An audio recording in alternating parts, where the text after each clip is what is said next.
सुनाते हैं आपको कहानियाँ दिल से। हेलो दोस्तों, हाजिर हूँ मैं आज फिर एक और नई कहानी के साथ। माया कपूर सफलता की एक मिसाल थी। 35 साल की उम्र में वो मुंबई की एक बड़ी मार्केटिंग कंपनी में उच्च पद पर थी। उसके दिन मीटिंग्स, डेडलाइंस और लगातार भाग-दौड़ में गुजरते थे। माया को इस तेज रफ्तार माहौल में काम करना पसंद था। हमेशा अगले प्रमोशन, अगले बड़े प्रोजेक्ट या अगले मुकाम को पाने की कोशिश में लगी रहती थी। लेकिन सफलता के साथ साथ तनाव भी बढ़ रहा था। माया का जीवन जिम्मेदारियों से भर गया था, जिसमें बाकी चीजों के लिए बहुत कम समय बचता था। वो अपने परिवार से अब कम मिल पाती थी, दोस्तों के साथ मिलने जुलने से चूक जाती और खुद के लिए भी समय नहीं निकाल पाती थी। आज best project of the year का अवार्ड आने वाला था। पिछले 1 साल से माया ने इस प्रोजेक्ट में जान लगा दी थी। वो दिन रात बस इसी प्रोजेक्ट में लगी रहती।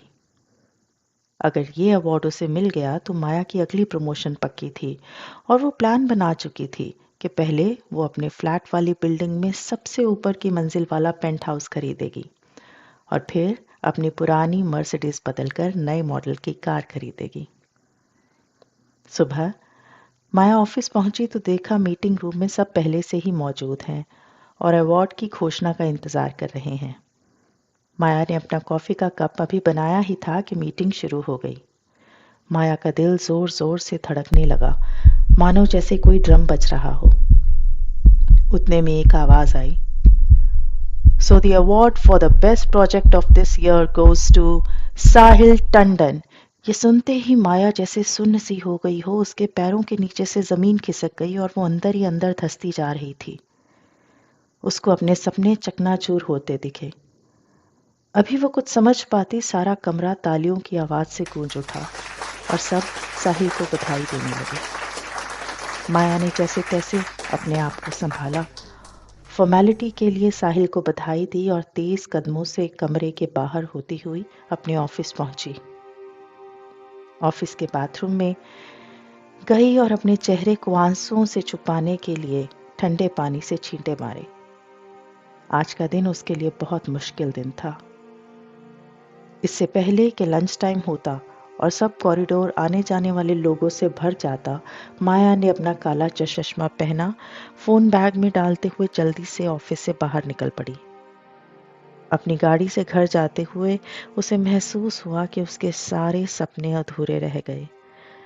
ना प्रमोशन, ना गाड़ी और ना ही पेंट हाउस। उसे लगा मानो उसकी दुनिया ही रुक गई हो। उसका करियर एक चट्टान से टकराकर गिर गया और पिछले 1 साल की सारी मेहनत बर्बाद हो गई। पर शायद ये उसकी तकलीफों का अंत नहीं था। अभी वो अपनी बिल्डिंग की लिफ्ट के अंदर पहुंचकर अपने फ्लैट की 25वीं मंजिल का बटन दबा ही रही थी कि अचानक उसके फोन की घंटी बजी। माया ने फोन देखा तो छोटे भाई रोहन का फोन था। जैसे ही माया ने फोन उठाया, रोहन की आवाज आई, दीदी, दादी की तबीयत बहुत खराब है, वो आपको मिलना चाहती है। माया की दादी, जिन्हें वो प्यार से बीजी कहती थी, जो उसके जीवन में हमेशा एक मार्गदर्शक की तरह रही थी। बीजी ने ही माया को अपने सपनों को पूरा करने के लिए हमेशा समर्थन दिया था। माया के पापा शायद अभी तक उसकी शादी कर चुके होते, पर बीजी ही थी जो हमेशा ढाल बनकर माया को आगे बढ़ाने के लिए प्रेरित करती थी। बीजी वैसे घर के मसलों में ज्यादा दखल नहीं दिया करती थी, लेकिन जब कभी वो अपनी बात सबके सामने रखती तो फिर वो पत्थर पर लकीर थी। थोड़ा और वक्त दो इसको, जब कुछ कर लेगी तब शादी कर देना, इतनी जल्दी क्या है।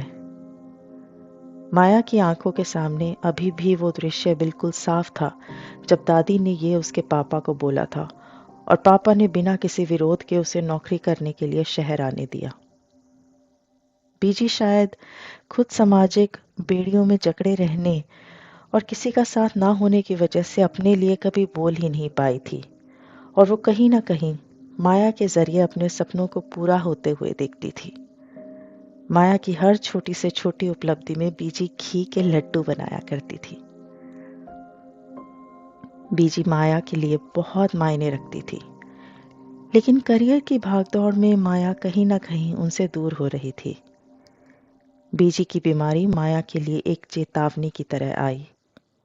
माया को एहसास हुआ कि कितने समय से वो अपने परिवार से दूर हो गई थी, और उन लोगों से भी जो उसके लिए सबसे ज्यादा मायने रखते थे। ये खबर उसे अंदर से झकझोर गई। आज ऑफिस में जो हुआ और फिर बीजी की खबर सुनते ही 2 साल में पहली बार माया ने काम से छुट्टी ली। उसने हिमाचल के पहाड़ों में बसे अपने छोटे से गांव की टिकट बुक करवा ली। गांव की ओर यात्रा करते समय उसके मन में बचपन की यादें ताजा हो गई। वो बेफिक्र दिन जो बीजी के प्यार में गुजरे थे, उनकी कहानियां और वो सरल लेकिन संतोषजनक जीवन जो उसने जिया था। माया को अपनी बीजी से दूर हो जाने का अफसोस हुआ। जब माया अपने बचपन के घर में पहुंची तो उसने बीजी को बिस्तर पर आराम करते हुए पाया। बीजी भले ही कमजोर थी, लेकिन माया को देखकर उनकी आंखों में एक चमक आ गई। अगले कुछ दिन माया ने बीजी की सेवा में लगाए। उनकी आवाज अब बहुत मध्यम हो गई थी, पर यह आवाज सुन के माया के मन में एक अजीब सी शांति और सुकून महसूस हुआ। माया गांव की धीमी जीवन में रम गई। उसने अपने परिवार के साथ समय बिताया, पुराने दोस्तों से मिली और घर के कामों में मदद की। ऐसी चीजें जो उसने सालों से कहीं नहीं की थी। यह सब उसकी तेज रफ्तार शहर के जीवन से बिल्कुल विपरीत थी, लेकिन शायद ये वही बदलाव था जिसकी उसे बहुत जरूरत थी। बीजी अपनी बीमारी के बावजूद छोटी छोटी चीजों के लिए आभार व्यक्त करती थी, जैसे एक गर्म चाय का कप, खिड़की से आती धूप और परिवार का उनकी देखभाल करना। एक शाम माया बीजी के साथ गांव के बरामदे में बैठी थी।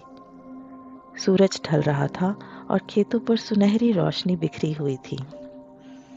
माया के चेहरे पर चिंता देखकर बीजी ने अपनी धीमी सी आवाज में पूछा, माया, क्या सोच रही हो बेटा? माया पहले थोड़ी झिझकी, फिर उसने अपने दिल की बात बोल दी कि कैसे उसका अवार्ड ना हासिल कर पाना और उसके सारे सपने टूट जाना, उसकी इतनी लंबे समय की मेहनत बिल्कुल बर्बाद हो जाना। बीजी ने धैर्यपूर्वक उसकी बातें सुनी और फिर माया से कहा, बेटा, मैं तुम्हें एक कहानी सुनाती हूँ जो पीढ़ियों से चली आ रही है। माया बड़े गौर से बीजी की कहानी सुनने लगी।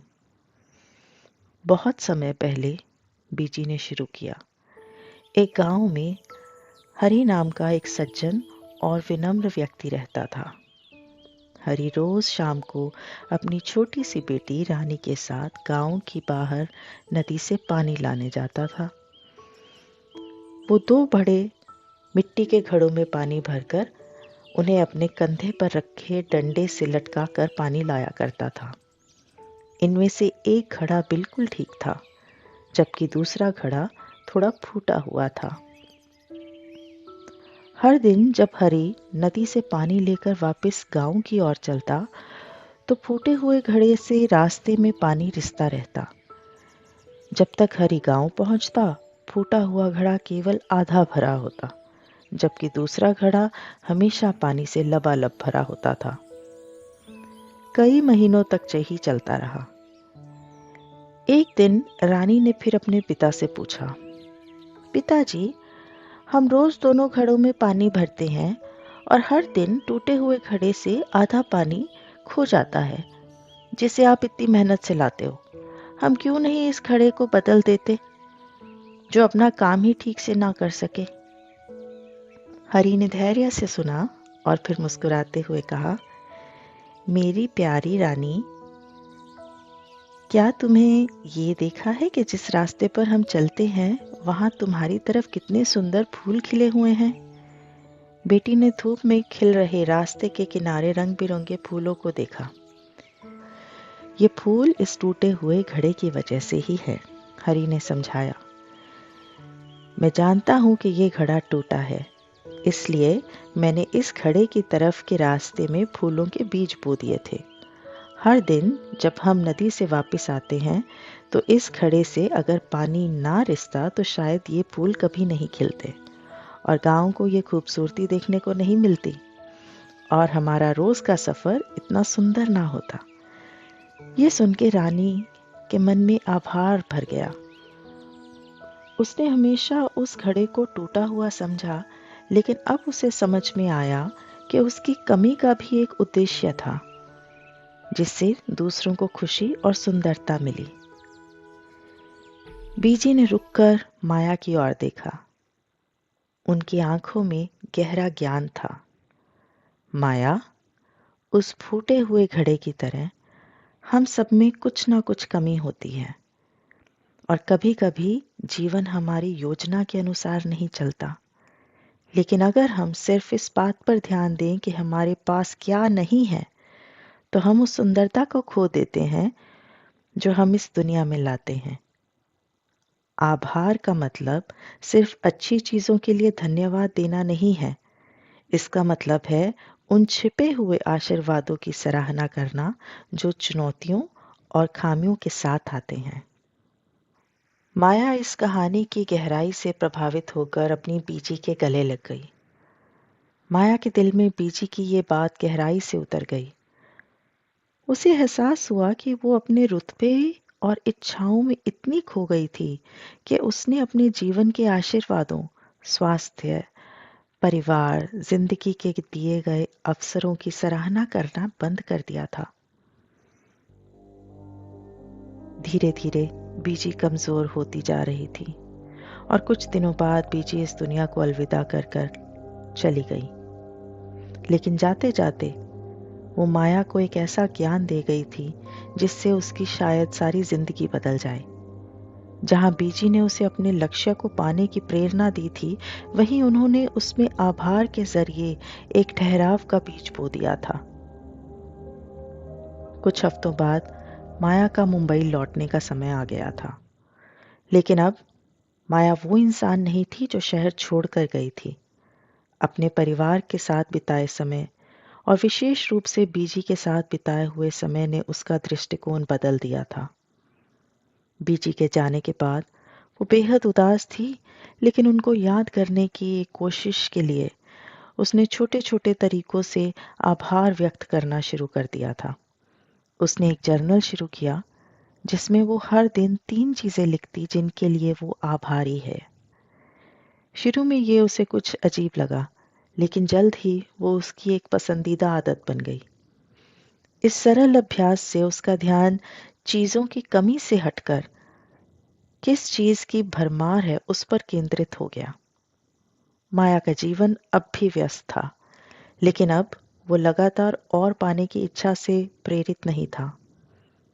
उसने अपने आसपास के लोगों के प्रति आभार व्यक्त करना शुरू कर दिया था। अब वो अपनी टीम को उनकी कड़ी मेहनत के लिए धन्यवाद देने लगी थी। उसने अपने पुराने दोस्तों से फिर संपर्क किया और उनके साथ धीरे धीरे समय बिताना शुरू किया। कुछ दिनों बाद माया को एक खत मिला। ये खत पापा को बीजी की अलमारी में रखा मिला था, जिसके ऊपर माया लिखा था। बीजी ने माया के लिए एक पत्र छोड़ा था जिसे उन्होंने अपने अंतिम दिनों में लिखा था। उस पत्र में लिखा, प्रिय माया, जब तुम ये पत्र पढ़ रही होगी तो मैं शायद इस दुनिया में नहीं होंगी, लेकिन याद रखना मैं हमेशा तुम्हारे दिल में जिंदा रहूंगी।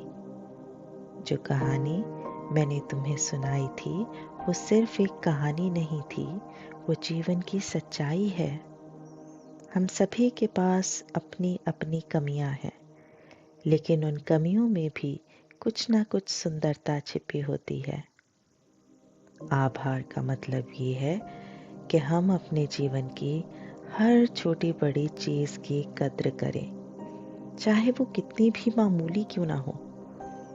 तुम्हारे जीवन में भी कई ऐसे पल आएंगे जब तुम खुद को टूटा हुआ या अधूरा महसूस करोगी, लेकिन याद रखना, हर परिस्थिति में कुछ ना कुछ अच्छा छिपा होता है। उसे देखना और उसे अपनाना ही जीवन की असली कला है। मैं तुमसे बहुत प्यार करती हूँ और मुझे तुम पर गर्व है। मेरी यादें और मेरे सिखाए हुए सबक तुम्हारे साथ हमेशा रहेंगे। तुम्हारी प्यारी बीजी। माया की आंखों से आंसू थमने का नाम नहीं ले रहे थे, लेकिन उसे मन में एक अजीब सा सुकून महसूस हुआ। कहीं ना कहीं गांव से वापस आकर उसे बीजी की कमी बहुत महसूस होने लगी थी, लेकिन बीजी की इस चिट्ठी ने माया को उस असहजता से मुक्त कर दिया था।